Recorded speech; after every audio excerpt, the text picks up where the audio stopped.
Alright guys, Jameson and Alex here. Today we are talking about the Mystery Cult Cleric from KibblesTasty. This is from the Compendium of Craft and Creation. So, there you go.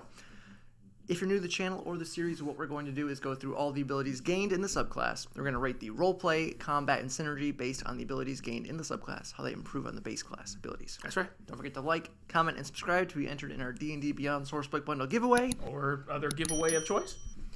All that being said, let's get right into it. What do we get? We are a cleric, so we do get some built-in domain spells. I know that's a sore subject for certain classes at times, but that's what it is. There are some unique spells that come with, this bit of content that are unique to it, with Frighten, Terrifying Visions, and Summon Horror. One of those words you have to pronounce unnecessarily specific to make sure it sounds correct, otherwise it just comes out as horror. Some of the other spells, of course, we will recognize with Augury, Detect Thoughts, Fear, Non-Detection, Compulsion, then Dominate Person, and Modify Memory. We're screwing people's brains toward the end of this. I like it. For sure. Also at level 1, we have Silent Language. You can communicate telepathically with any creature you can see within 30 feet of you, and they can reply in kind. You don't need to share a language with the creature for it to understand your telepathic utterances, but the creature must be able to understand at least one language. So you're always going to have that ability to communicate. So never a bad thing to have, especially in roleplay. No matter what. Also at level 1, because why not? We have Uncanny Insight. As a reaction to being hit by an attack, you can add your Wisdom to your AC until the start of your next turn, including against the triggering attack. You can use this feature a number of times equal to your proficiency bonus and regain all expended uses when you finish a long rest. Just a quick note on there too. I believe it's supposed to be Wisdom modifier. Yes. Because your Wisdom it's score. not Wisdom score. It is definitely Wisdom modifier. Still good though. Yeah. Level 2, we have a Channel Divinity option, which is Invoke Betrayal. You can use your Channel Divinity to influence the mind of a target within range. When a creature within 30 feet makes an attack roll, as a reaction, you can force that creature to make a Wisdom save. On failure, you can direct the attack at another creature within range. Always big fans of action economy. Yes. And redirecting individual very large hits is going to feel very nice. Yes. Next up at level 6 is Esoteric Rites. You can develop your faith in one of the following ways, unlocking special powers as a reward for your convictions. You can select one of the following features. You can select additional Esoteric Rites at level 10 and level 14. So there are only 3, so you get all 3 of them, just in the order of preference. Sure. First up is Gift of Tongues. You learn Deep Speech. If you already know Deep Speech, you gain 1 additional language of your choice. You can use this esoteric language as your verbal components, and creatures can no longer successfully identify a spell you are casting. Spellcasting checks to interfere with your magic are made with disadvantage, such as Counterspell, and must make a check even if they would normally automatically succeed. So, rules of Counterspell in 5th edition. If somebody casts Counterspell equal to or above the level of the spell you cast, it is automatically countered. Right. Not the case here. They got to make the check anyway, so that's kind of fun. Also is Gift of Prophecy. When you close your eyes, you can see flickers of the future, and you regain 1 expended use of your Uncanny Insight feature when you finish a short rest. So, nice. Last up is Gift of Mystery. You learn the associated psionic power of 1 psionic discipline of your choice. The psionic power of the discipline becomes a first level spell for you. When you cast it using a spell slot, you can cast it as if you were to expend psi points equal to the spell slot level spent. For example, when casting a first level spell, you can cast it as if empowering it with 1 psi point. Right, so a quick note on that. The Scion is a custom class in this book, and there's actually 9 different disciplines, I believe. So we're just going to give one example. You could easily, with Homebrew, you could just say give them, a first level spell, of their choice from any spell. Yep. That could easily be homebrew it, or if you want to take this as an example, Enhancing Surge is a 1 action, 60-foot range, somatic component, duration 1 round. You empower the body of a target creature you can see with your psionics. The target gains 1d6 temporary hit points, and the next time the target deals damage, it deals 1d6 additional damage to 1 target of that damage roll. Any remaining temp hit points from this power fade when you use it again. You can spend psi points up to your limit, which with this ability, you're just going to get it up to the spell level. Right. So if you use 1 psi point or a first level spell, the target gains an extra 1d6 temp HP, If it's 3 psi points or 3rd level, you would have the target gains resistance to all damage until the start of your next turn. For 2 points, the target gains an additional action. Action can be used only to take the attack action with 1 weapon attack only. The dash, disengage, hide, or use an object action. And the alternative option for 1st level is Savage, which makes the target's next weapon attack deal 1d6 additional damage for each point, which, how spell slots work is that. So you're going to get either a little bit of bonus damage or a little bit of bonus temp HP, basically, is the resistance to it. But yeah, lots of options on there. If you want to get all of them, I mean, check the book out. There's a ton of stuff on here. So right. Well, we're not going to spend a lot of time going over all the options on that one ability. The last couple things are very simple and straightforward. At level 8, we get potent spellcasting, so we're adding our wisdom modifier to any cantrip that you do. It specifies cleric cantrip, of course. If you're getting cantrips from somewhere else that aren't cleric cantrips, sure, no bonus damage. So no multi-dipping into Eldritch Blast and getting wisdom modifier on top of that. Anyway, sure. And then finally, at level 17 is Dark Truth. Your mind is inured to the horrors in which you deal with. The veil cast aside from your eyes. You are immune to psychic damage, and you gain true sight out to 60 feet. All right. We'll take it. Never upset about that. No. Though we did have some commentary before where it's kind of like, with true sight, it's either super important or just, a slightly better dark vision. Yes. Depending on circumstances. Yes. If you don't really need it, it's not all that great. But when you do need it, oh boy, is it super important. Mm-hmm. That being said, those are all the abilities gained in the subclass. Let's move on to the rating portion. First up is the roleplay asterisk, as always. Talking about roleplay, we're talking about interacting with the world around you, interacting with NPCs, non-combat scenarios, avoiding combat, basically things outside of the initiative order. Not talking about your class fantasy, history, lore, background. That's on you as a player. Can't rate you, but we can rate the abilities gained in the subclass, how they might improve your potential in those roleplay scenarios. Yes. So, all that being said, roleplay, you get some solid spells for roleplay, definitely. I mean, pretty much all of these are going to have some kind of use in roleplay, specifically. So, having those automatically prepared for free, lets you use your other spells that you prepare to be more offensive because you don't have to necessarily prepare as many RP spells. The telepathy thing, being able to communicate with pretty much any creature that can speak a language, is super helpful, especially in social encounters and things like that. Because there are a few things that are both more interesting and funny than you all travel to some new area that you've never been to for whatever things, and no one speaks the language of the locals. Right. And then there's, what do we do? Right.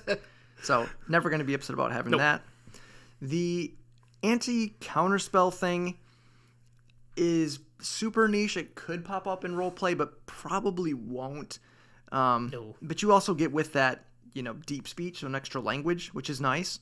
Mm-hmm. So there's some with that. But other than that, I mean, besides the true sight, like we said, when it does come into play, it's super helpful. When it, doesn't necessarily matter, it's kind of just whatever. Yeah. It is what it is on there.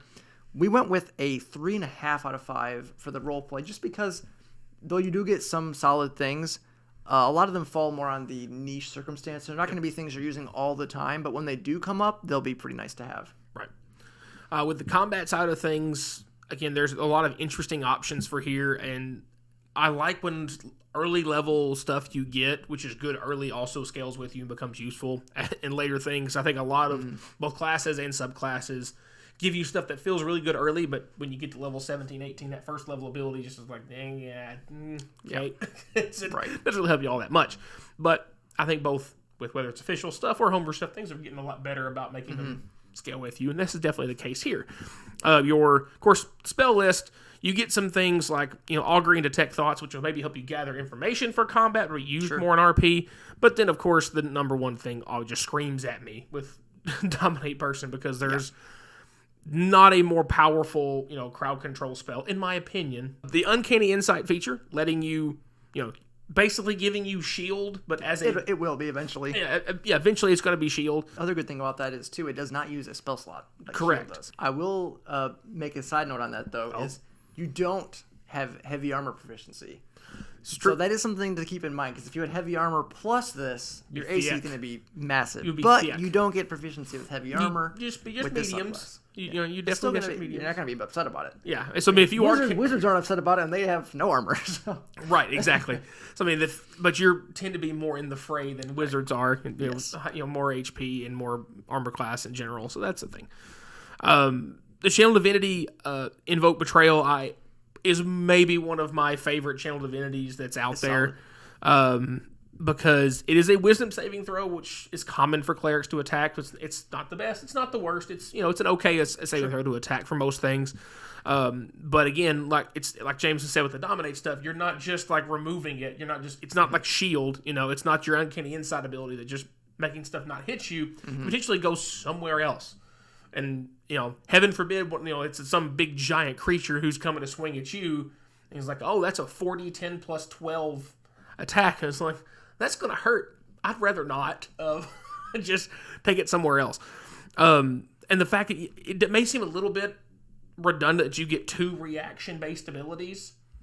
But one is your Channel Divinity you're not using as often, and the other one is proficiency bonus uses per day. So you got time to balance both out over the course of time. So you're not really double dipping too much. And there. One also is more for others, and the other one is for you, right? Yes. It's your AC. But the other thing too with the Channel Divinity to keep in mind as well is you have to have something else within reach or range of the creature when you do so. So it might not always work out where they're hitting an ally. They could just be hitting the barbarian instead of the sorcerer. Yeah, which is still a good thing. Definitely the next thing I was going to bring up is a worst case scenario. You can just make sure that this thing doesn't go after the squishiest thing in your party and goes after the bulkiest thing in your party.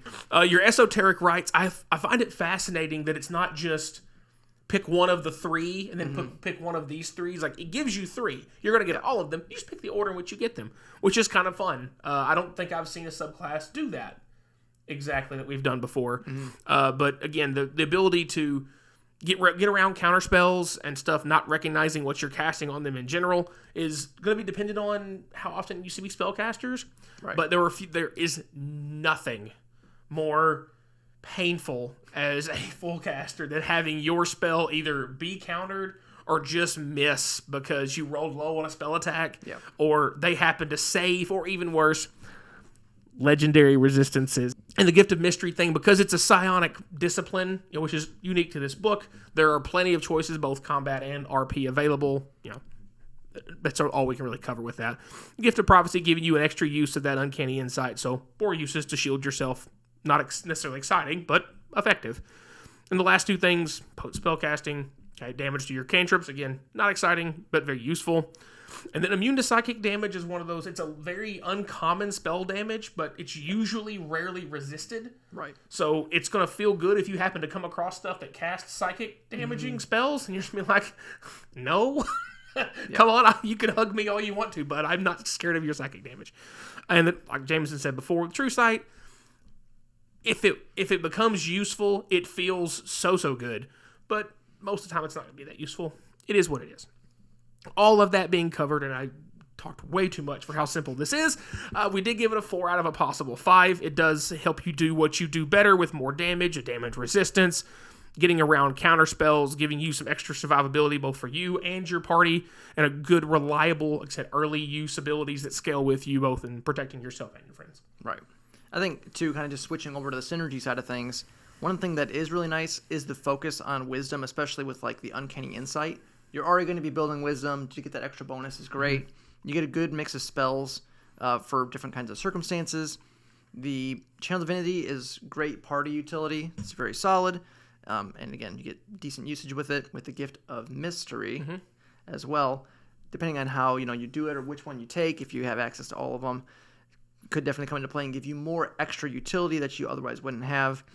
And the utility to be able to choose what order you get those esoteric rites in is nice. Potent spellcasting, that's just a thing that clerics typically get. Or the divine strike, either way. One or the other. It's maybe the most like predictable and boring thing. I wish there was something more exciting that they got, but every once in a while I feel like you'll see a homebrew that gives you they don't get either of those, they just get an extra ability, which is more exciting, honestly, than a little bit extra damage. But either way, it's useful at least. And again, too, with immunity to psychic damage, it probably won't come up very often, but when it does, it's awesome. And psychic damage stuff is usually pretty brutal. It can be. And then True Sight, it's either like a very bad effect that does psychic damage, or it's a ton of damage that you have no other way to resist. Right. But it is very specialized. So all that being said, you get some extra utility, some extra survivability, some extra party, manipulation with preventing damage or, adjusting where the damage goes if your circumstances align with that. So went with a 4 as well in the synergy. Some solid options, though, again, you have some limited uses, some limited circumstances to help that come into play. So you might be, hanging out to dry sometimes. If things don't line up, if there's not creatures, not 2 allies, if you don't have 2 martial characters in there, you might not be able to use your Channel Divinity very often. If you're not getting in the fray because you have potent spell casting, you don't have divine strikes, you might have more, reason to do cantrips than melee attacks. So you might not be getting hit as much, which means you're not going to use your Uncanny Insight as often. So there's some of that where it's a little bit. This does feel kind of like it would excel in that middle ground space. Like you don't want to be in there, but you're not a blaster caster from way back when. You kind of want to occupy that middle area, like a Sun Soul monk kind of thing. Sure. You're in that little middle area. The Inksworn monk. So, is that a shameless self-plug? Self-plug. Check out our Patreon. But yeah, that'll be it for today, guys. We'll just keep it short and sweet. Yeah, let us know your thoughts on KibblesTasty. This is only the second subclass we've done from this book. We wanted to do the one for their thing that they were doing, but we liked it so much that we decided to do another one. So if you want to see more from this, let us know. Grade A artwork too. Oh yeah, awesome. Grade A artwork. Love it. But yeah, that's it. If you enjoyed the video, don't forget to like, subscribe, hit the bell notifications so you know when all of our new videos are coming out. As always, thanks for watching.